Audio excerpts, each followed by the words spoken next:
Hello बच्चों, ये जो आज मैं क्वेश्चन आपके सामने सॉल्व कर रहा हूँ ये है रिटायरमेंट का क्वेश्चन है। प्री बोर्ड में आया हुआ है, डीएवी स्कूल का है। A and B NCR partner profit sharing ratio in their capital. जो इनकी कैपिटल है उसके बेस पर इनकी प्रॉफिट शेयरिंग रेशियो है। बैलेंस शीट हमें 31 मार्च 2025 की दे रखी है। ठीक है, बैलेंस शीट को पढ़ने की जरूरत नहीं है अभी फिलहाल। हम ये कह रहा है कि रेशियो निकालनी है कैपिटल के बेस पर। अब कैपिटल कितनी है, ए की 1 लाख, बी की भी 1 लाख है और सी की कितनी है 50। तो रेशियो बन जाएगी हमारी क्या, 2:2:1।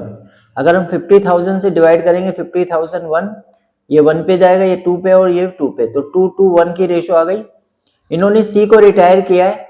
रिटायरमेंट के समय जो लाइबिलिटीज है वर्कमैन कंपनसेशन फंड की वो डिटरमाइन हुई है कितनी, 9,000 रुपीज की। इसके बाद आउटस्टैंडिंग एक्सपेंसेस हमारे रिड्यूस हुए हैं। कहां तक रिड्यूस हो गए, 6,300 पे। क्रेडिटर आपके थे जो 5,000 रुपए, उसको पे करने की जरूरत नहीं है। स्टॉक आपका ओवर वैल्यूड पाया गया है 4,000 से। लैंड एंड बिल्डिंग एप्रिशिएट हुई है 20% से। Goodwill of the firm valued हुई है 36,000 रुपीज। सी को हम 6,140 रुपए कैश पे कर रहे हैं और बाकी पैसा उसके लोन में ट्रांसफर करें 2 equal annual instalment together with interest 12% per annum. आपको रिवोल्यूशन अकाउंट बनाना है एंड पार्टनर्स का कैपिटल अकाउंट बनाना है। तो रिवोल्यूशन अकाउंट बनाने के लिए आपको पहले रिवोल्यूशन अकाउंट का फॉर्मेट तैयार कर लेना है। रिवोल्यूशन अकाउंट का फॉर्मेट कुछ इस प्रकार है। ठीक है, रिवोल्यूशन अकाउंट में debit side, credit side, particular amount. तो पहली एडजस्टमेंट में लिखा हुआ है कि हमारी वर्कमैन कंपनसेशन की लायबिलिटीज 9,000 रुपए हो गई है। आपको बेटा वर्कमैन कंपनसेशन रिजर्व को चेक करना है कि बैलेंस शीट में कहीं वर्कमैन कंपनसेशन रिजर्व तो नहीं दे रखा। देखिए लायबिलिटी साइड में यहाँ पे दे रखा वर्कमैन कंपनसेशन रिजर्व 7,500 का। इसका मतलब क्या है कि आपने ये सोचा कि हमारे अगर कोई वर्कर को कोई किसी तरह का कंपनसेशन देना पड़ेगा तो हमने 7,500 रुपए का पहले से रिजर्व क्रिएट कर रखा है, बना रखा है, जो कि लायबिलिटी साइड में। लेकिन हमारी जो लायबिलिटीज हुई है वो 9,000 रुपए की हुई है, यानी जो आपने रिजर्व बना रखा है उससे ज्यादा की आपका कंपनसेशन क्लेम हुआ है। तो कितना ज्यादा क्लेम हुआ है, ये हुआ है आपका 1,500 का। तो ये 1,500 आपका कहां पे आएगा, रिवोल्यूशन अकाउंट के डेबिट साइड में आ जाएगा टू वर्कमैन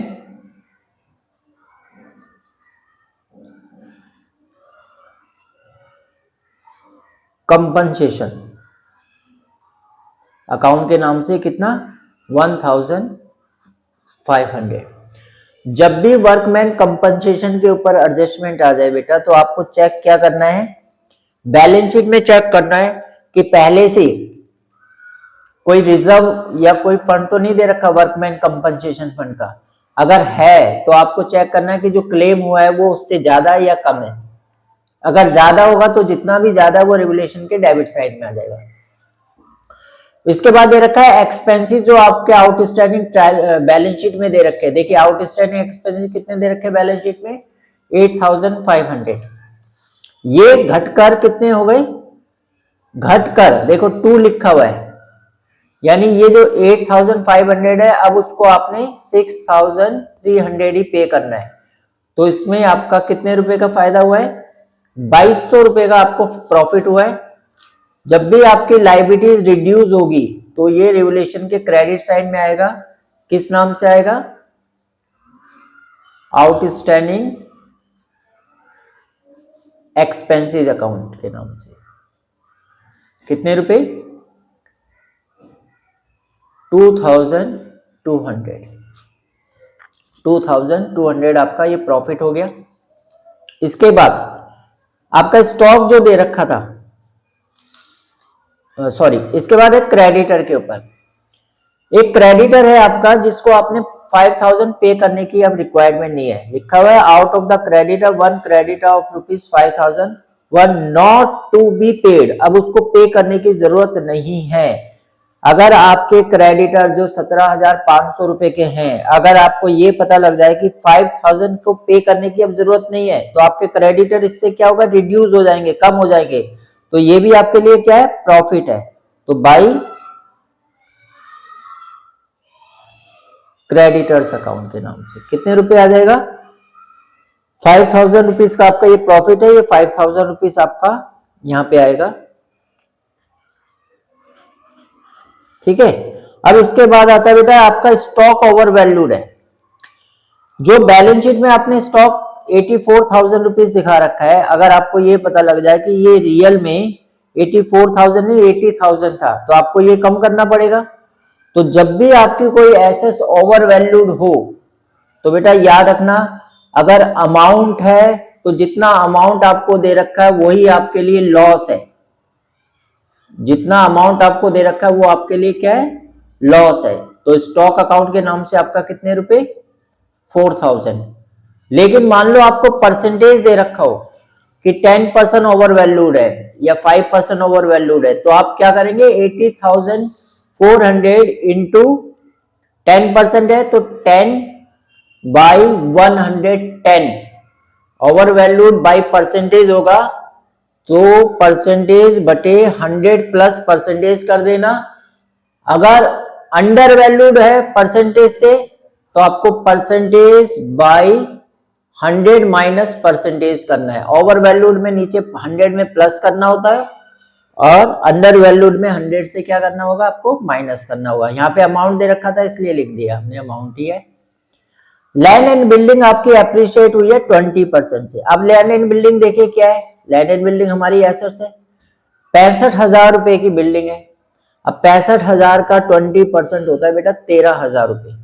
तो अगर आपकी बिल्डिंग की वैल्यू एप्रिशिएट हो जाए, तो ये तो आपके लिए प्रॉफिट की बात है। तो आप लिखेंगे लैंड एंड बिल्डिंग अकाउंट, कितने रुपए, 13,000 रुपए। तो एक बार सारी एडजस्टमेंट दोबारा देखते हैं। सबसे पहले वर्कमैन कंपनसेशन आपका 9,000 रुपए हुआ है, जबकि आपने बैलेंस शीट में पहले से 7,500 का बना रखा है। इसका मतलब नेट लॉस आपको कितने का हुआ, 1,500 का। दूसरा आपका आउटस्टैंडिंग एक्सपेंसेस घटकर 6,300 रह गए। 8,500 का एक्सपेंसेस था जो घटकर 6,300 हो जाएगा। तो आपके लिए बाकी 2,200 रुपए आपके लिए क्या हो गया, प्रॉफिट हो गया। क्रेडिटर को भी आपने अब पेमेंट करने की जरूरत नहीं है, 5,000 रुपए आपको देने की जरूरत नहीं है, तो ये भी आपके लिए प्रॉफिट है। इसके बाद आपका स्टॉक ओवर वैल्यूड है, ये आपके लिए लॉस है। कभी भी कोई एसेट ओवर वैल्यूड होगी तो वो लॉस है। बच्चे सोचते हैं ओवर वैल्यूड यानी फायदा हो गया, नहीं, फायदा नहीं हुआ। आपने जो रियल स्टॉक है उसको आपने 4,000 रुपए से ज्यादा दिखा रखा है। इसी तरह लैंड एंड बिल्डिंग एप्रिशिएट हुई है, ये आपके लिए प्रॉफिट है। गुडविल ऑफ द फर्म की कोई भी एंट्री रिवोल्यूशन अकाउंट में नहीं करनी है आपने। जो पार्टनर रिटायर हो रहा है उसकी पेमेंट की है, उसकी भी एंट्री नहीं करनी। तो रिवोल्यूशन अकाउंट आपका यहाँ पे कंप्लीट हो जाता है। अब रिवोल्यूशन अकाउंट में हमें क्या चेक करना होता है कि कौन सी साइड का टोटल ज्यादा आ रहा है, डेबिट साइड का टोटल ज्यादा है या क्रेडिट का।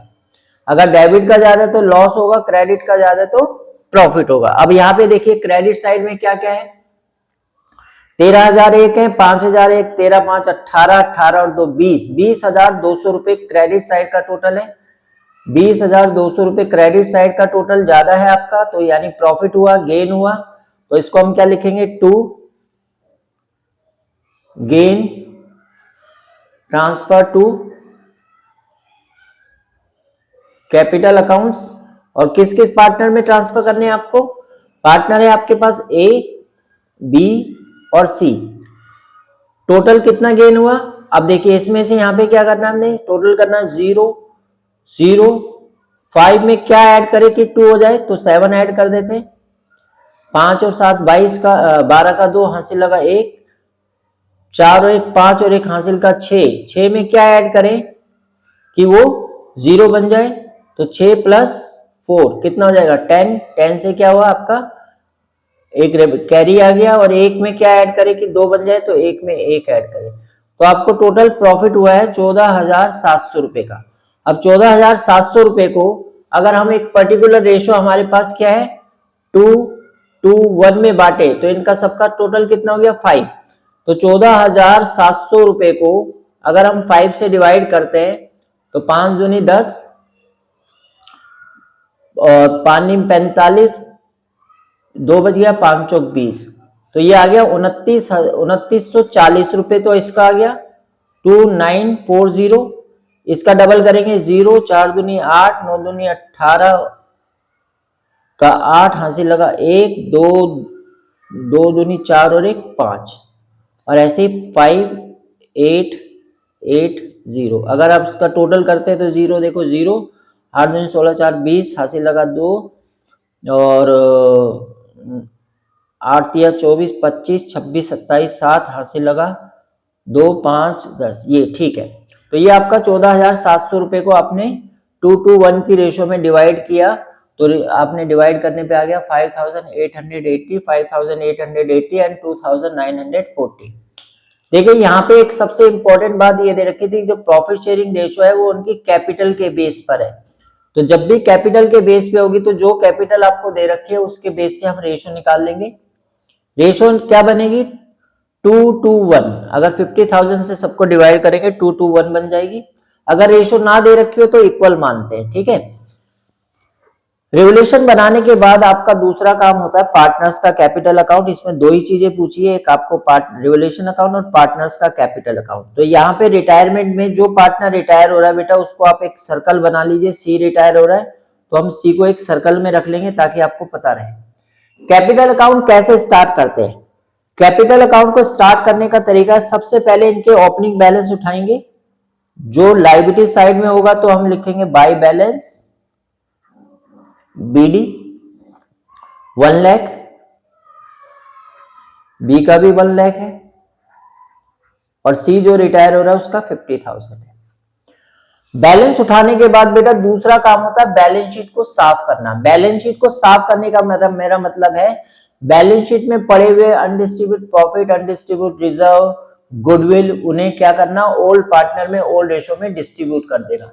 बैलेंस शीट में जो भी होता है, जो भी अनडिस्ट्रीब्यूट रिजर्व होता है, प्रॉफिट होता है, गुडविल होती है, ये ओल्ड पार्टनर की होती है। ओल्ड पार्टनर में ही राइट ऑफ होगी ओल्ड रेशो में। तो आप देख सकते हैं लायबिलिटी साइड में क्या है, वर्कमैन एम्प्लॉइज प्रोविडेंट फंड है। कभी भी एम्प्लॉय प्रोविडेंट फंड को पार्टनर्स में डिस्ट्रीब्यूट मत करना, ये थर्ड पार्टी होती है। ये जो आपके एम्प्लॉइज होते हैं वो अपनी सैलरी में से हर महीने कुछ ना कुछ अमाउंट अपना डिटेक्ट करवा रहे हैं कि जब वो रिटायर होंगे या जब जॉब छोड़ेंगे तो ये आपको उसको पेमेंट करना पड़ेगा। इसको ईपीएफ भी कहते हैं, एम्प्लॉय प्रोविडेंट फंड, या पीपीएफ भी कहते हैं, पब्लिक प्रोविडेंट फंड भी कहते हैं इसे, ठीक है। वर्कमैन कंपनसेशन रिजर्व पार्टनर में डिस्ट्रीब्यूट होता है, लेकिन इस क्वेश्चन में डिस्ट्रीब्यूट क्यों नहीं होगा? क्योंकि आपका रिजर्व ही 7,500 था, जबकि क्लेम आपका कितना हो गया था 9,000। तो आपका क्लेम ही रिजर्व से ज्यादा था, तो बचा तो है नहीं, इसलिए पार्टनर में डिस्ट्रीब्यूट भी नहीं होगा। लेकिन एडवर्टाइजमेंट सस्पेंस जो एसेट साइड में दे रखा है, देखो एडवर्टाइजमेंट सस्पेंस ये एक तरह का लॉस होता है बेटा। एक तरह का क्या है लॉस, जैसे P&L होता है ना बैलेंस शीट की एसेट साइड में भी होता है लायबिलिटी, इसी तरह एडवर्टाइजमेंट सस्पेंस है। अगर एसेट साइड में कोई भी अमाउंट होता है, अगर उसको आपने डिस्ट्रीब्यूट करना है तो कैपिटल अकाउंट के कहां आएगा, डेबिट साइड में डिस्ट्रीब्यूट होगा। तो यहाँ पे एसेट साइड में हम डेबिट साइड में क्या लिखेंगे, टू एडवर्टीजमेंट सस्पेंस अकाउंट डाल देंगे। और कितने रुपए का है ये, 20,000 का।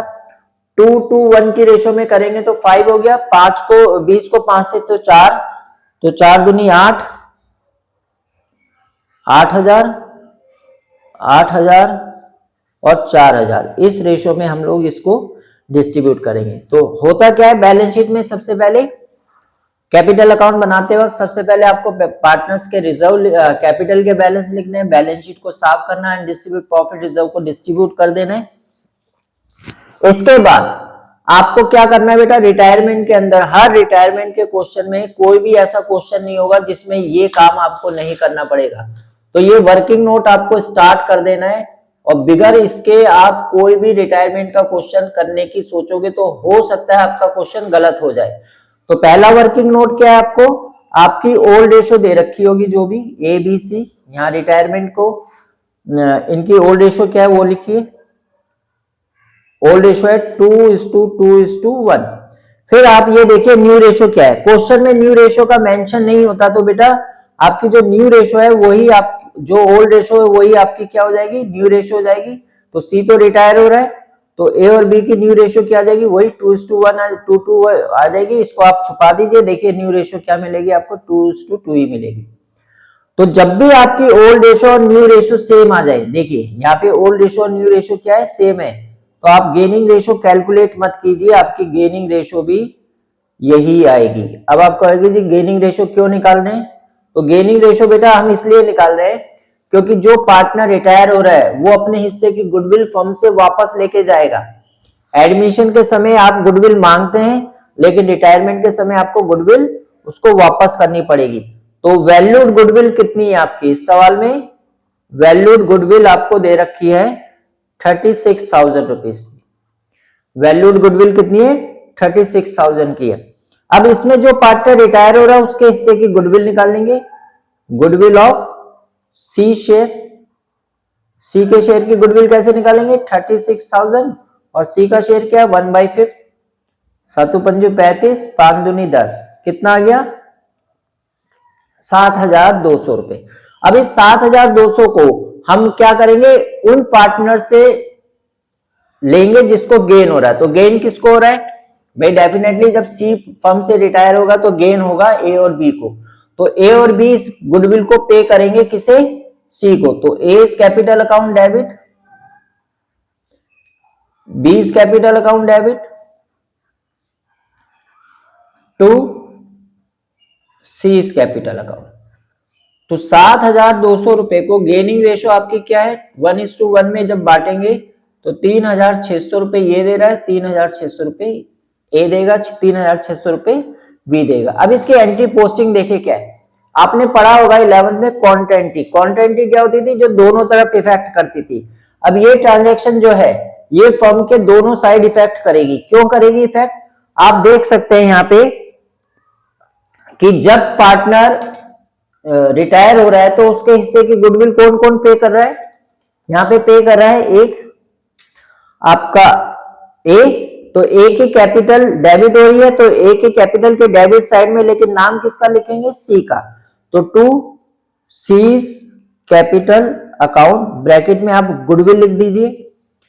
किस किस ने गुडविल दी है, ए ने भी दी है और बी ने भी दी है। ए और बी दोनों डेबिट हो रहे हैं, तो डेबिट साइड में ए और बी के नाम में क्या आएगा 2C करेंगे। ए के कॉलम में कितना 3,600 और इसको गुडविल मिली है, किसको गुडविल मिली है, सी को मिली है। किससे मिली है, एक ए से मिली है,